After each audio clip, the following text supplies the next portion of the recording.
Welcome to Better, the podcast about doing better, being better, and leaving the world a better place than we found it.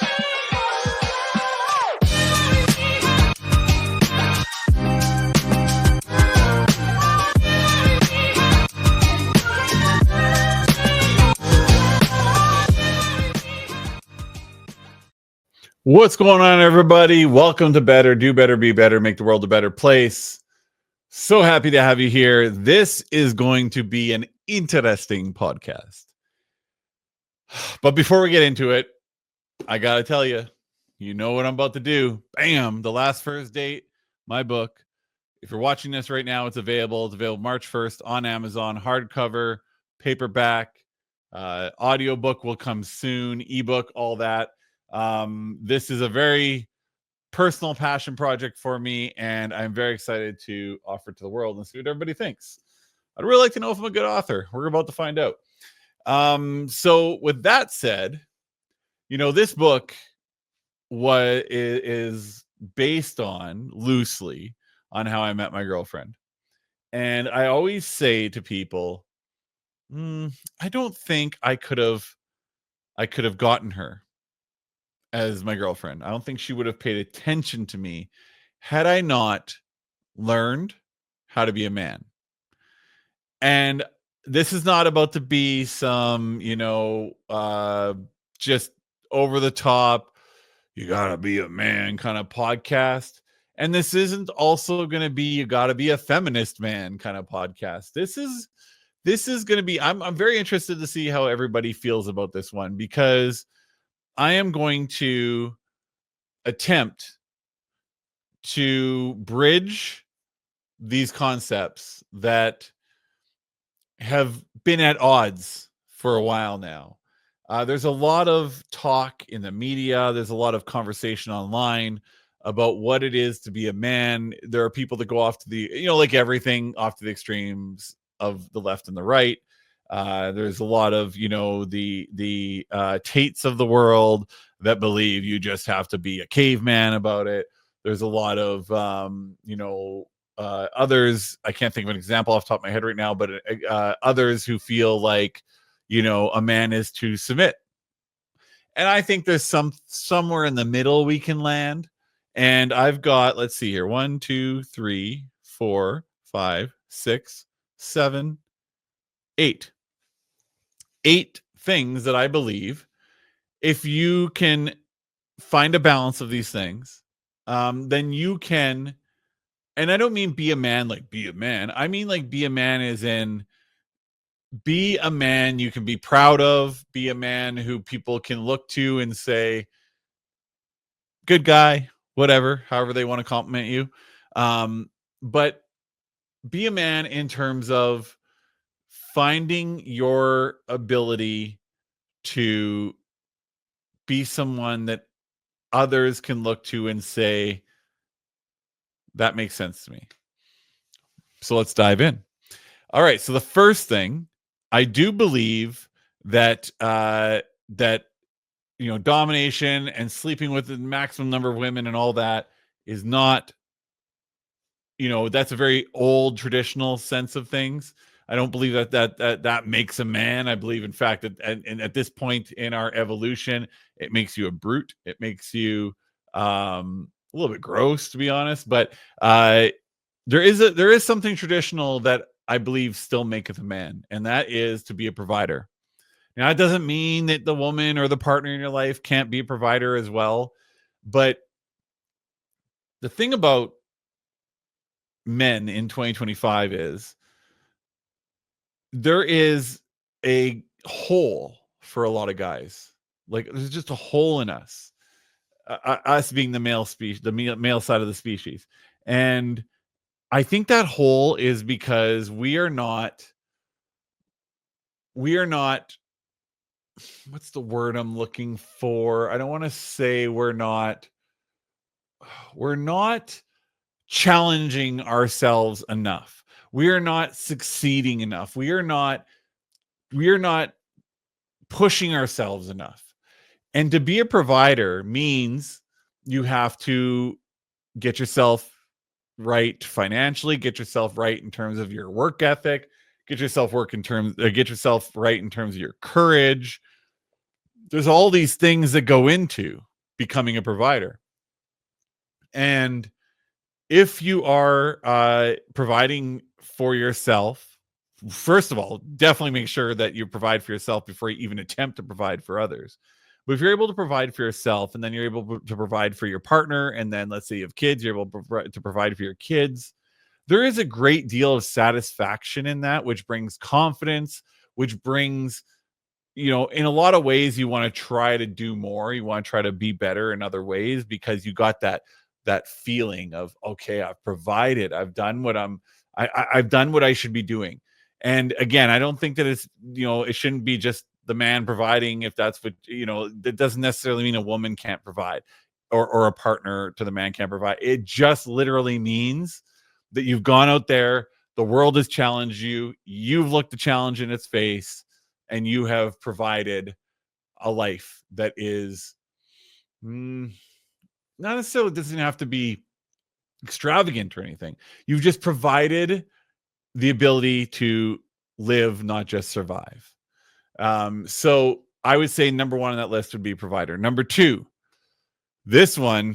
Now, Shauna tells me all the time that I have this, so I consider it to be and I don't think, if I didn't have this one, I definitely know that she wouldn't have been with me. Emotional intelligence. So emotional intelligence is really about being able to look at a situation, assess it, and come up with an answer that is a balance between empathy and standing up for yourself, in a way, I guess you could say.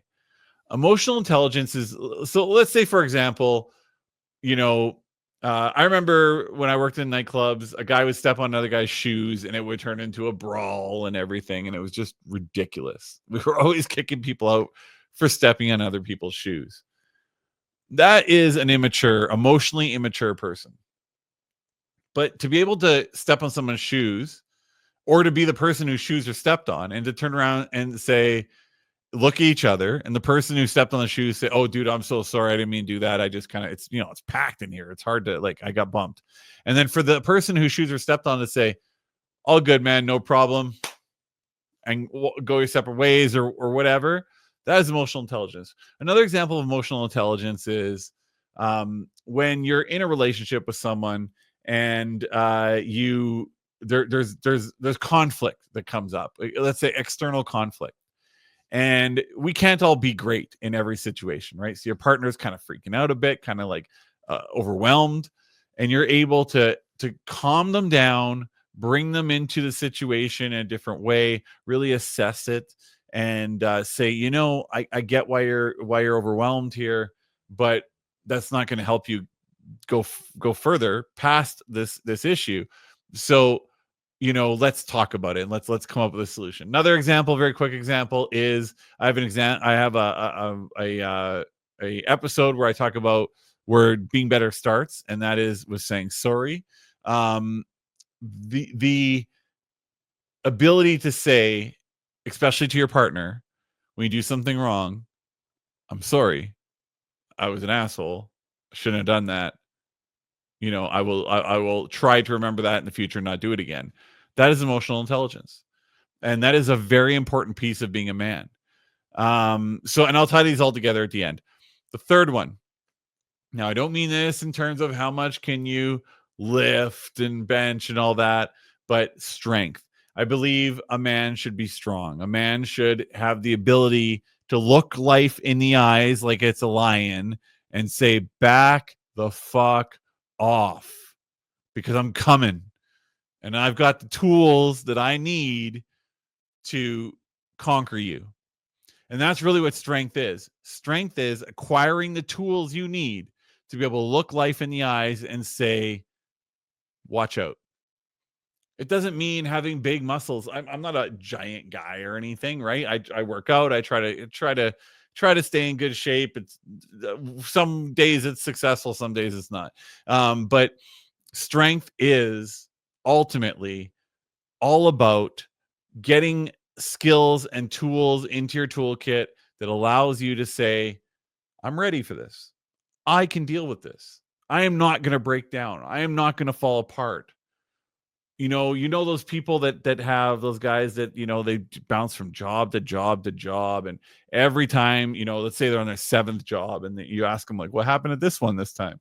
And you've asked them this for every single one, and every single one, the same answer is, well, I don't know, man. It's my boss was an asshole. 7 bosses were assholes, really? Or those people that, just like one little setback and they fall apart. This is where a lot of substance abuse comes in. Not all of it, but I'm saying some substance abuse comes in. Those guys that just party all the time. They never want to let go of the fact that they're not, 19 anymore. It's just a lack of strength. They haven't said to themselves, I want to do better. I want to get the tools I need to be able to get past this stuff and move forward in my life and progress to the next level. Like it's a game, like going from level 1 to level 2 to level 3 and eventually getting the princess. That's strength. I believe that's core to being a man. The next one, stepping up for your partner when you are needed. Very important part, that last part. So I'm the type of person who used to, or I should say, I used to be the type of person, better English, who, if something happened with my partner, I was trying to solve the problem for her, right? And this applies to, guys that are with guys too and everything. I know lots of guys that have been like this that are gay. So I would try to solve the problem for them. And then I realized one time, actually, I didn't realize, I got chirped pretty hard by somebody I was dating, said, I have my own voice. I was like, oh shit. Okay. So then, and this doesn't work for every relationship, because the next one, when something was going down, I was like, okay, she'll tag me in when I'm needed. And then she didn't, and the situation ended. And I came up and she's like, why didn't you jump in? And I was like, why didn't I jump in? Like, you're strong. You can deal with things. I don't think you need me to jump in on everything. And she just was livid with me that I didn't jump in. So it doesn't work in all cases. But if you've got emotional intelligence and your partner's emotional intelligence and you got strength, then each of you can recognize that you both have your voices, you both have your ability to solve problems, your own problems, and you will say, hey baby, can you help me out here? And you will be there for that partner. So that partner needs to say to you, or you need to just understand. There are moments when you understand your partner needs to be there for you. But I think that's part of being a man in 2025, is just to not think that you have to solve everything, that your partner is too weak to be able to do it herself or himself. However you live your life, it's up to you, and that's totally fine. But the ability to say, I will have your back if you need it.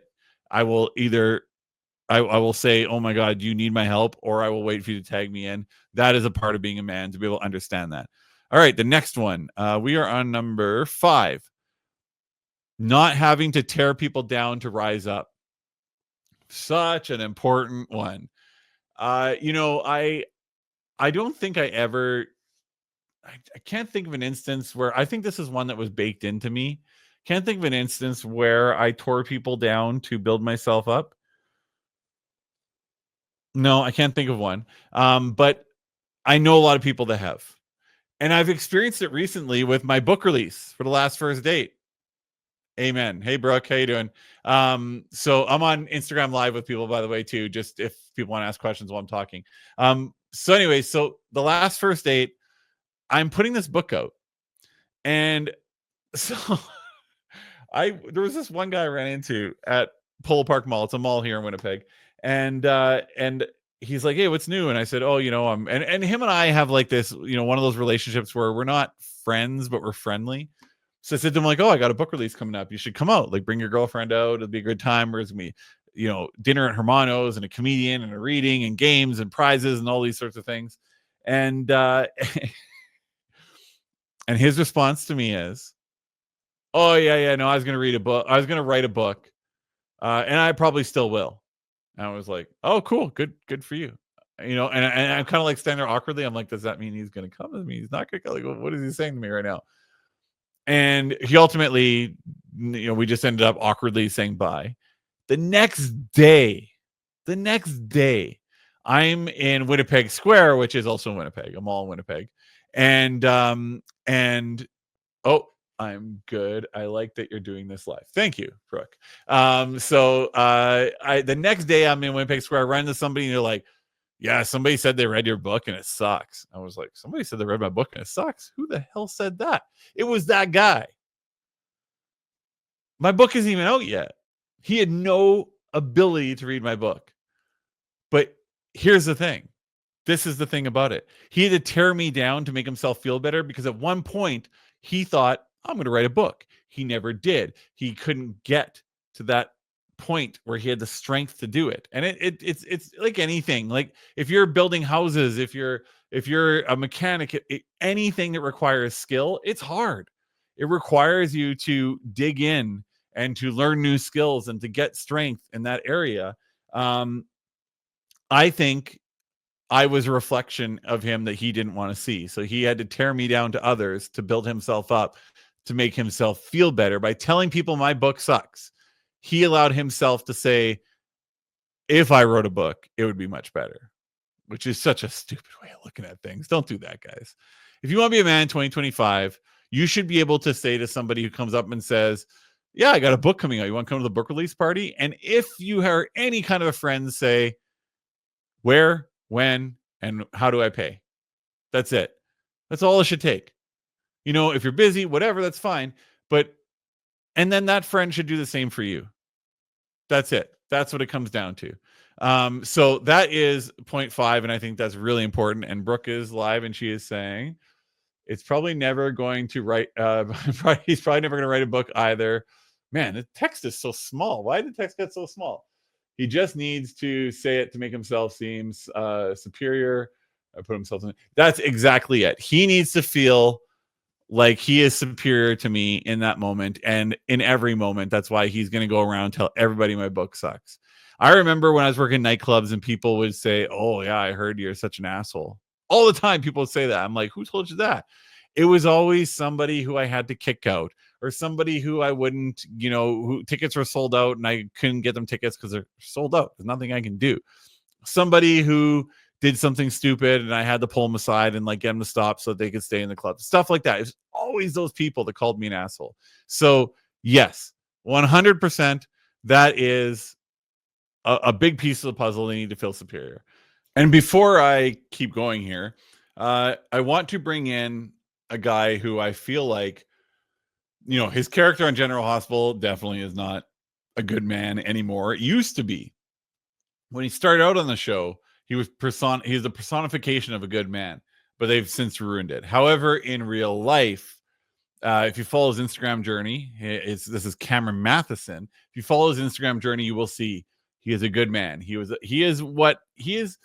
I would say, quintessential to what a man should be in 2025. From what I know of him now, I don't know him well or anything. But check out this better moment from Cameron Mathison, who is going to tell you a little bit about just, his life and how he has done better. This is Cameron Mathison. Jay, what's up, man? How you doing? This is really cool. Sorry, I'm kind of sending this in the 11th hour or the 23rd hour, or sending it late. Hi, Andrea. I really appreciate you and Jay kind of being all my children supporters and General Hospital supporters, and indirectly through that being a Cameron supporter. But listen, I really want to say that I think you're doing a cool thing, Jay. Here it says you host a podcast entirely for fun and therapy of sorts that's aimed at helping others be better in their lives and for others, and that you make no money off it. So this is just a pure, almost an act of generosity, and I think that's a beautiful thing. So yeah, I've realized, I think, through my journey of trying to be better and trying to find more happiness and improve my life and things like that, I've found that it's really been helpful for me to separate I study a lot of Eastern philosophy, and I do a lot of meditation, so it's obviously based in those teachings and things. But is separating the outer problem from the inner problem. The outer problem being the challenges and adversities that we face every day, and in different forms, sometimes really severely, and sometimes, just little things, like traffic jams and little stuff. And then there's big stuff like, I've been through cancer and a lot of challenges in life, like we all have. And by separating the outer problem, and when I say the inner problem, I'm talking about the mind. I'm talking about the way we relate to our challenges and adversities. And the more I work on the inner problem, which, by the way, is the real problem, the real issue is how we develop negative states of mind when we encounter challenges and adversities in the world. Because when we start to work on developing more patience and acceptance, more love and compassion for others, learning how to transform the inner work and develop more of a stable, peaceful mind in the face of adversities, the challenges, the external problem, the outer problem, isn't really a problem anymore. It's an opportunity for growth. And it really, it sounds maybe a little like, oh yeah, I know that. That makes sense. Or that's really cliche or whatever. But it's literally true. And it's helped me so much to just keep checking my mind, watching my mind. And obviously having a practice, and everybody's practice might be a little different, but trying to find that peace of mind and serenity from within. And then I'm much more solution oriented. I can tackle things. I have more motivation. I have more ability to be the best version of myself in the face of challenges. And then, sometimes you can fix the outer problem, and sometimes you can't. So if you can't fix the outer problem, then you better work on the inner problem, because then you're just going to be in this state of like vulnerability, the fact that, you've got this situation that you can't remedy. And you got to work on your mind. You got to develop more peace, and calmness, and serenity from within, usually through using virtuous states of mind like patience, acceptance, developing, kindness and respect and love for others, caring about others, and then compassion, also recognizing that others are going through things way worse than ourselves, and wishing for them to be free, and then acting in any way for them to be free, sort of like what you're doing with your podcast. And that's how I roll, man. Okay. Andrea J., thanks. All right. So Cameron Mathison, kind of almost like looking at a general philosophy around being a man, or being a person, but being a man in 2025. Having the, talking about that inner and that external, talking about how he problem solves, and how he is able to just have the patience and the peace and the grace for himself. And that really, if you can master that, then this list that I'm talking about becomes a lot easier. So kudos, Cameron Mathison. And if you want to follow him along on social media, on Instagram, unfortunately, Cameron's house burnt down in the California wildfires. A house he wanted to leave to his children. And I can't imagine going through that, but because it's not just a house, right? People are like, well, insurance will pay for it, let's build another house. It's the memories in that house. It's the belongings. It's the pictures. It's the all that comes, all that emotion that's packed into a house. That's what you end up losing. That's what you end up mourning. But I can't think of a man on this earth who would deal with that better than Cameron. So Cameron, sorry to hear about your house, and I hope that it's a speed bump in the whole course of life. And given that you've been through cancer and all that, I'm sure that you've and you got all these practices in your life that you've figured out, kind of like the cheat code to be able to move past that and build up better. So thank you, Cameron. And okay, so next thing I'm going to talk about on this podcast about what it is to be a man in 2025, to have that balance between caveman like to move rocks and I'm a super male feminist. The next one is A very simple one. No drama. It seems ridiculous to even say it, but there are people, and I'm just dealing with many. I'm a guy, so I don't, I'm not trying to, deal with this with women. I was like, this particular episode is about, the definition of a man 2025. Drama does not make you likable to anybody. If you're feeding on drama, not only are you burning bridges behind you, but the other thing about feeding on drama is that you end up not dealing with the things you need to deal with because you're so preoccupied with all this stuff over here, not the stuff that's in here. That's what ends up happening.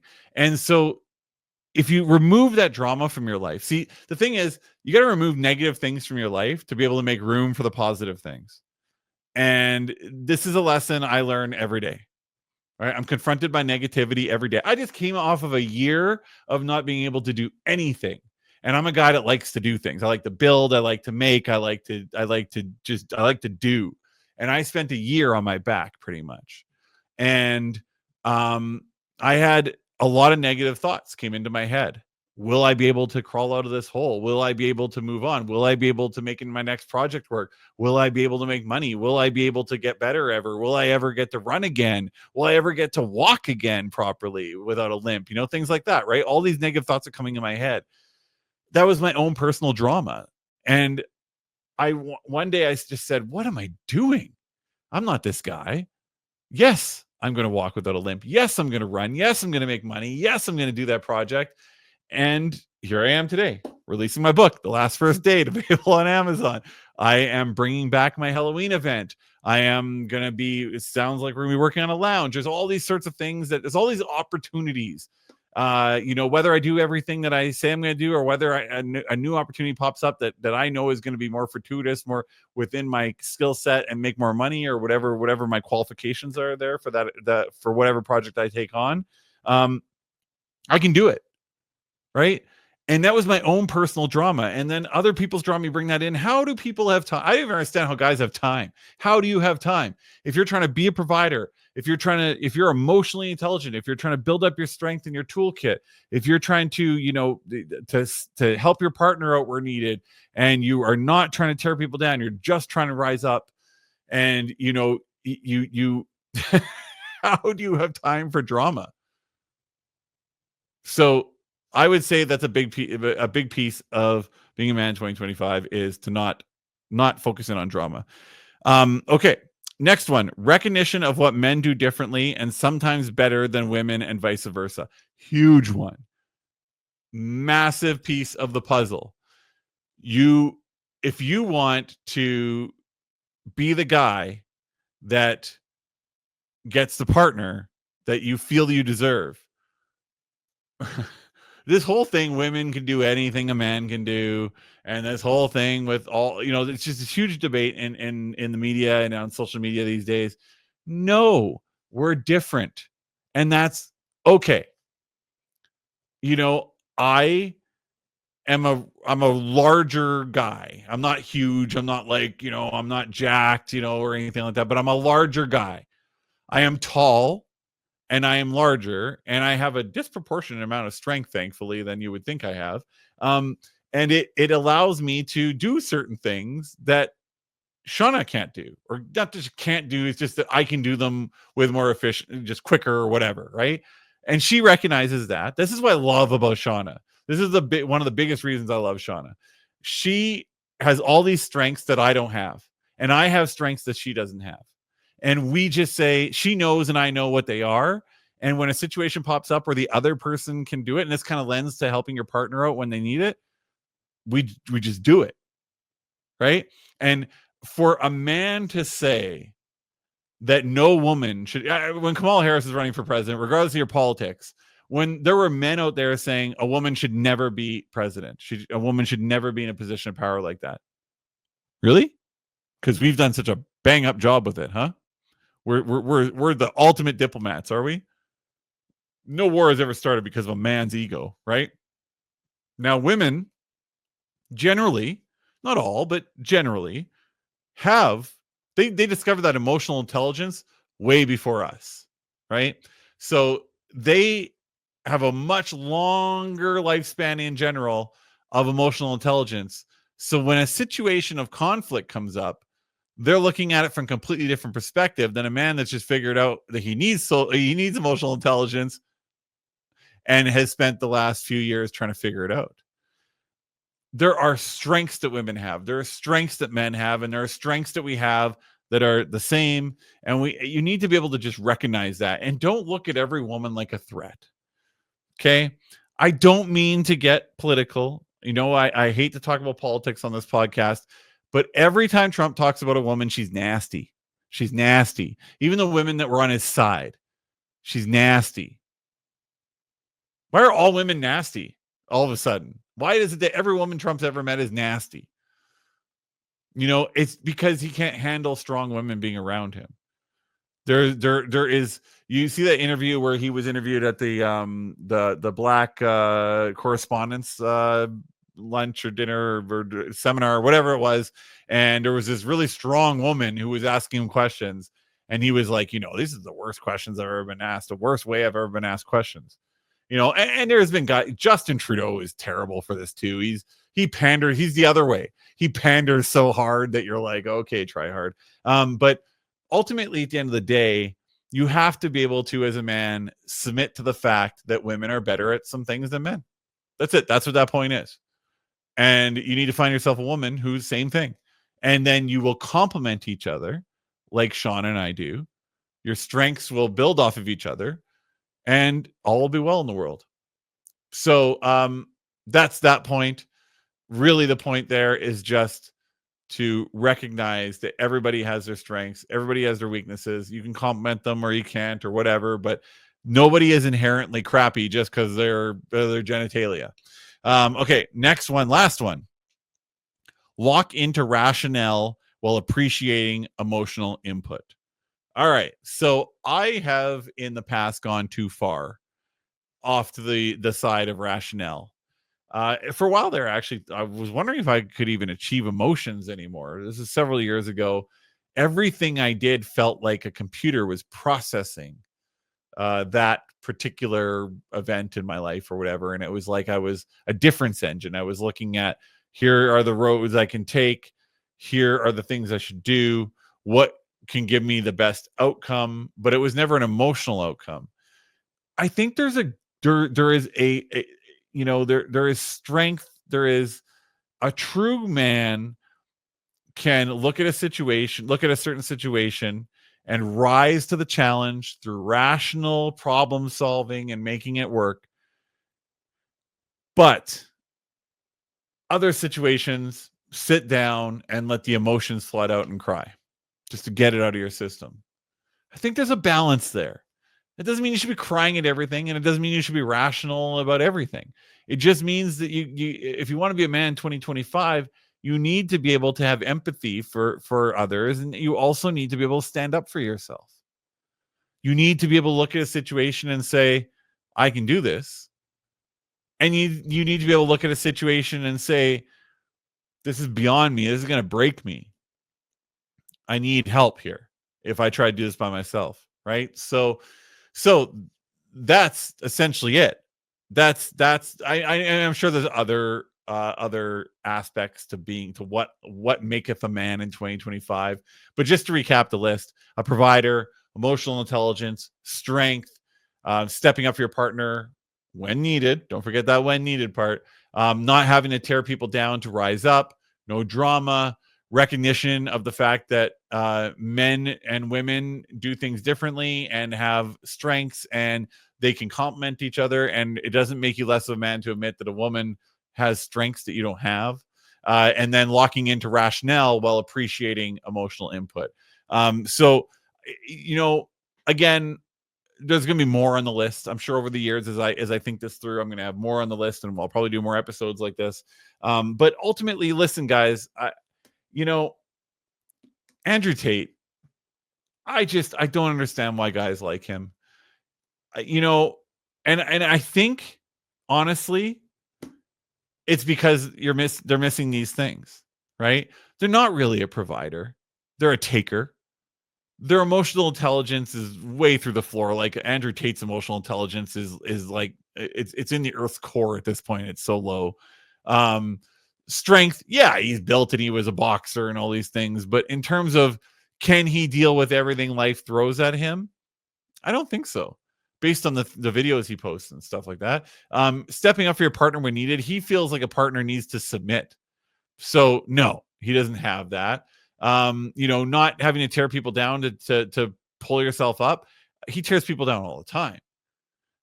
No drama. The guy survives. He lives on drama. It's like his life force is drama. Recognition that women can do certain things better than men, and men can do certain things better than women. Nah, he believes that women are absolutely below men, and locking into rationale while also being able to be emotional. that guy could not pull off being emotional to save his life, at least his public persona. And I think the guys that follow him, they're the same way. And that's super sad, man. I don't know. Like, listen, if you are watching this and you look up to guys like Andrew Tate and you believe in bro culture and all that, I really think you have to understand that that is an absence of maturity to think that way. And I know it gets confusing because you got guys like Joe Rogan, right? Who you look at him and you're like, sometimes he's really smart about things, and he's got great health, and he's got the number one podcast in the world at times, and he's just he's looked up to by millions of people. But then he says the dumbest shit, and he amplifies stereotypes about being a man, and it's just like it gets confusing, right? You're like, well, who's right? Here's the test. Here's the litmus test. Here's the one thing. If you're going to take anything away from this podcast, here's what I want you to take away. Here's the litmus test to figure out whether you are being a man who your mother can be proud of. And that is to ask her, to ask your mother, are you proud of the man that I turned out to be? Now, if your mother isn't around, if your mother isn't alive, I'm sorry, first off, that's horrible. And I hope you had a lot of good memories with her. But you need to look to the next most important woman in your life and say, am I the type of man you're proud of? Am I the type of man who you would say to a kid, to a young boy, be like this guy? Because I guarantee you that if the woman is of good character, and of course there are women that aren't of good character as well, but I can't think of any women in my life that I have in my orbit that don't have good character. They would look at me and say, and actually, in fact, I did have one friend who was a female who back in the day before I started this better journey said to me, you're kind of getting a little out there for me. That was when I was really big into the Joe Rogan podcast, ironically. So I guess there's something to it. But really the litmus test is your mom first, but any strong, capable, emotionally intelligent woman in your life, ask, am I a good man? Because ultimately you want to be a man, but you want to be a good man. A man people would look up to. A man who someone could say to their son, this is a good example of a man, of what a man should be, right? So a provider, emotional intelligence, having strength, stepping up for your partner when needed, not having to tear people down to rise up, no drama, the recognition that women can do some things better than men and men can do some better than some things than women, and locking into rationale while allowing yourself to be emotional. Do you guys have any other suggestions? What do you think makes a man in 2025? If you tell me it's to be Andrew Tate, I'm not going to reply, okay? It's just not going to happen. Or anybody kind of like him from that whole bro culture thing. It is toxic, and it is not going to get you anywhere except an old man in a hospital bed on your last days, alone staring at a ceiling. Because, look, you may think it's cool now, but that shit gets really thin really quick. So don't be that guy, okay? leave in the comments. Let me know what are some other things that you think define a man or a good man in 2025. I'd love to hear them. Let's get toxic bro culture, toxic man culture, toxic masculinity in its truest form, not just as a catchphrase. Let's get that out of the lexicon. Let's get it out of the zeitgeist. Let's get it out of our daily lives. Let's really focus on being as good as we can be. All right. Betterpodcast.live. That is our website. All of our feeds, all of our socials, everything's there. And don't forget to get the book that I had to be better to write, The Last First Date, available on Amazon March 1st, which, since you're watching this after March 1st, means now. Later. Thanks for checking out Better. If you got to the end, it must mean you liked the episode, right? So how about 5 stars? Maybe a sub, maybe a share. Great universal comment points. And good luck on your better journey.